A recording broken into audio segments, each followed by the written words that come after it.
Oh, right. You're looking to hire someone in. Are you absolutely sure you need to? There isn't an internal candidate who could do the job perfectly well. A lot of firms say things like, we believe in promoting our own talent before we look at hiring from the external market. They say that, but all too often, the best opportunities are always given to external candidates hired in and not to internal candidates who could probably have done perfectly well. So why do firms say one thing and do the other? Well, I think there's three broad reasons. The first one is a sort of, it's an unfair comparison, okay? So you get an external candidate in and they've got a lovely CV. And as we know, some people are more creative with their CVs than others. And at the interview, they've just got to be at their best for an hour. And I've heard recruiting managers say, well, they performed really well at the interview. Well, yeah, anyone can be at the top of their game for an hour. Whereas the internal candidate, maybe you've known them for months or even years. So you've seen them at their best, but you've also seen them when they're tired or unwell or whatever it might be. So it's just not a fair comparison. Comparing the external candidate at their best for an hour with the internal, you can't make that comparison. The second reason I would say is a sort of grass is greener attitude. Now, I sometimes think that firms, like people, can suffer from a sense of low self-esteem. So they sort of think, well, if you work for the other firm, you must be better than anyone who works here. And I've certainly been at firms where there's the firm and there's the market leader. And they say things like, oh, but we're better than the market leader. We're smarter, we're more agile, we're more responsive. And yet, we've managed to hire someone in from the market leading firm. They must be good if they work there. Well, someone who works here. I mean, obviously, that's an unconscious belief. But I think it's there. And if that really is what a firm believes, then no, they might as well give up. But the third reason why firms hire rather than promote is perhaps the most bizarre. It's that the organizational systems are designed to encourage it. So what tends to happen is that every year, a business unit manager is given a really small, measly budget.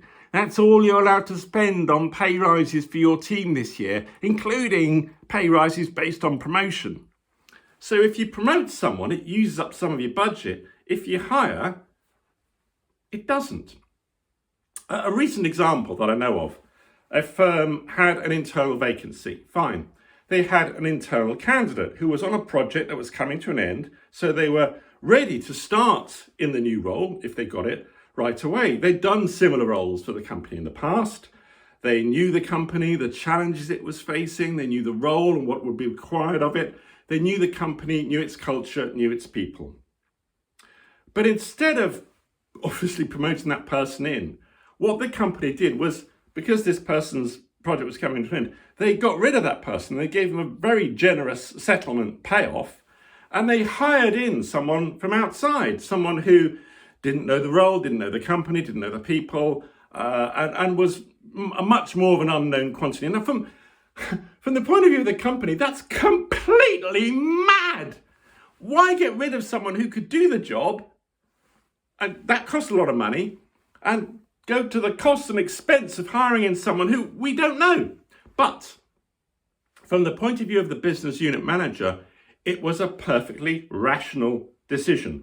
If she'd taken the internal candidate, he was a grade lower than the advertised, so she'd have had to put money aside to promote him if he succeeded in the role. And that would have used up some of her mean, stingy pay budget. Whereas if she hired someone in, well, that didn't affect her budget at all. In fact, the cost of a hire is added on to your budget. I mean, it's just insane. So if you work for a firm that seems to always hire in external people rather than promote perfectly good internal candidates, it's probably one of those three reasons, or a combination of them. And in particular, you might find your organization's financial systems are geared to reward hiring rather than promoting. Accountants. Anyway, let's say we've gone through all that. You're absolutely sure you need to hire. The secret to recruitment interviewing is to probe on what the candidate really did in real past situations. Now, you might be thinking, oh, but I recruit new graduates or people in their first sort of professional role, and they haven't got much experience to probe.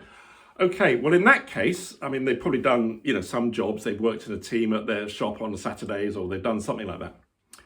But in those cases, that's where these little graduate recruitment exercises can be useful. Though often they're not at all. I quite often see firms that get graduate candidates to do a presentation. And I've asked, will they be required to do presentations if they're hired? Oh, no, not for years, not until they get much more senior. So why is doing a presentation a way of assessing a skill that they're not going to need? I don't know. Some of these team working exercises are quite good. See how people perform in teams if you're going to need people to work in teams.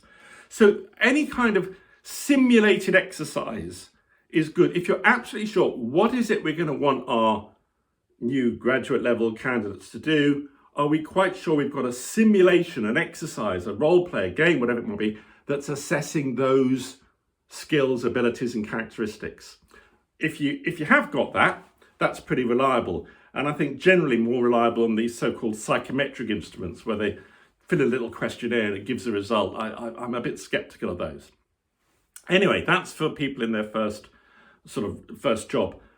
For anyone who's got experience, the secret is probe. And the reason for that is you're finding it's much more likely you're going to get a real assessment of what they've done.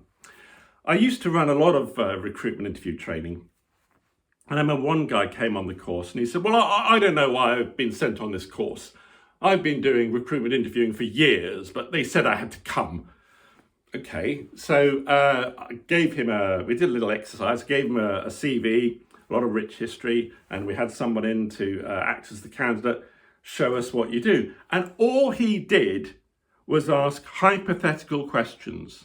What would you do in this situation? Oh, yes. And supposing this happened, how would you respond to that? Oh, okay. I mean, that doesn't tell you anything except perhaps the person's bullshitting capability. A bullshitting candidate will say, oh yes, well, I would confidently and assertively deal with that situation. Whereas an honest candidate might say, well, I'm not sure, I'd probably have to think about that and discuss it with other people.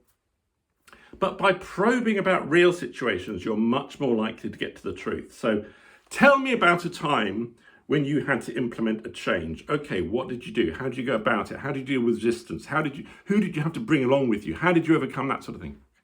Tell me about a time you've had a problem in your team. Describe the problem. What happened? What do you think the cause is? What was done about it? What was the outcome? Probe. I mean, of course, they could still bullshit to some degree, but it's much harder to tell an invented story about real situations you've been in than it is in these pointless, what would you do in a hypothetical situation? They're a waste of time. So that's the secret. Probe on real situations. But I'll come back to my original point. Are you absolutely sure you need to hire? Is there not anybody in the organization currently who could step up? Because what you're saying is that the message you're sending is, if you want to get ahead in this organization, the way to do it is to leave. Is that really the signal you want to send? Think again. This was a video from my channel 5MTC, which stands for 5-Minute Training Courses. Please subscribe for more and maybe find my book on Amazon.